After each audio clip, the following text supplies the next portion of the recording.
नमस्कार मंडळी, मी नेहा. संक्रांतीनिमित्त गुळपोळीचा व्हिडिओ मी तुमच्यापर्यंत पोहोचवू शकले नाही. मला थोडासा डिले झाला होता एडिट करायला. तर इथे ना शेंगदाणे आणि ते चांगले खरपूस भाजून घ्यायचे.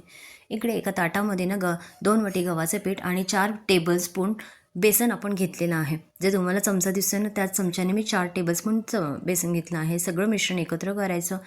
चवीपुरतं मीठ टाकायचं आणि कडकडीत तेलाचं किंवा तुपाचं मोहन आपल्याला या पिठावर ॲड करायचं आहे आणि चांगला व्यवस्थित पीठ एकजीव सगळीकडनं तेल किंवा तूप जे असेल ते लागेल त्याप्रमाणे. आणि त्यानंतर आपल्याला नॉर्मल पाणी कणिक जशी मळतो तसं पाणी टाकून आपल्याला कणिक मळून घ्यायची आहे. तर इथे आपण ना माझा मधला व्हिडिओ एक स्किप झाला होता. तर तिथे मी काय केलं होतं, तुम्हाला शेंगदाणे आणि तीळ भाजताना मी दाखवलेलेच होते, पण बेसन भाजण्याचा जो व्हिडिओ होता तो स्किप झाला होता माझ्याकडनं. तर इथे बेसन भाजून घेतलं होतं आपण आणि मी इथे 2 वाटी तीळ, अर्धी वाटी शेंगदाणे आणि पाऊण वाटी बेसन घेतलं होतं. तर जवळपास हे 3 वाटी झालेलं आहे. तर यासाठी 3 वाटीसाठी मी बरोबर 3 वाटी गूळ घेतला होता. सगळं एकजीव करून घेतला गूळ सर्व मिश्रणामध्ये आणि त्यानंतर मिक्सरला फिरवून अशा प्रकारे बारीक पावडर आपली करून घेतलेली आहे सारणसाठी. तर आता कणकेचा गोळा पण आपला चांगला मळून झालेला आहे, मुरलेला आहे. तर याची ना मीडियम साईजची अशी चपाती करून घ्यायची आणि त्याच्यामध्ये आपण जसं मोदकाला सारण भरतो ना सेम तशाच प्रकारे इथे सारण भरून घ्यायचं. तर इथे मी 4 टेबलस्पून सारण भरलं आहे मस्तपैकी.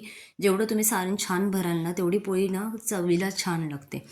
तर अशा प्रकारे आता आपल्याला वरचा जो भाग असतो ना तो काढून घ्यायचा आहे आणि हातानेच ना जी आपण पोळी केलेली आहे ना ती व्यवस्थितपणे सगळीकडनं सारण लागेल अशा प्रकारे आपल्याला प्रेस करायची आहे.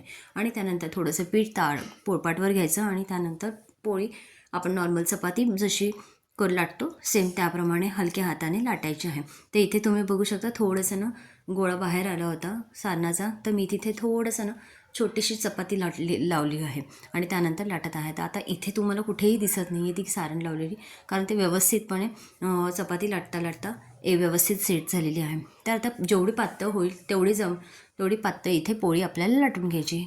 तवा जो होता तो गरम करायला ठेवला होता. चांगला तेलाचा हात लावला होता मी त्याला आणि त्यानंतर आता पोळी ही खरपूस दोन्ही साईडने ना भाजून घ्यायची आहे आपल्याला. मस्त टम्म फुगते ही पोळी आणि जेवढी तुम्ही छान भाजा ना तेवढी पोळी ना चवीला खूप सुंदर लागते, मस्त लागते ही पोळी, खुसखुशीत लागते. तर तुम्ही बघू शकता सारण असं गच्च भरलेलं आहे, कुठेही सारणाची पोकळी राहता कामा नये. तर अशा प्रकारे आता आपण बाकीच्यासुद्धा पोळ्या करून घेणार आहोत. आणि तुम्ही बघू शकता इथे ही दुसरी पोळी जी मी लाटून घेतलेली आहे ही सुद्धा मस्तपैकी फुगली आहे. तुम्ही इथे तेलाचा किंवा तुपाचा वापर करू शकता पोळी भाजण्यासाठी. तर इथे मी तुपाचाच वापर केलेला आहे. तर अशा प्रकारे आपल्याला सगळ्या पोळ्या करून घ्यायच्या आहेत. तर ही पोळी जी आहे ना ही जवळपास महिनाभर आरामात टिकते. कुठलेही टेन्शन न येता, कुठेही बुरशी लागत नाही किंवा कुठेही पोळे खराब होत नाही. तुम्ही प्रवासात सुद्धा अगदी सहजपणे ह्या पोळ्या कॅरी करू शकतात आणि लहान मुलांपासून मोठ्यांपर्यंत सर्वांना ही पोळी आवडणारी आहे.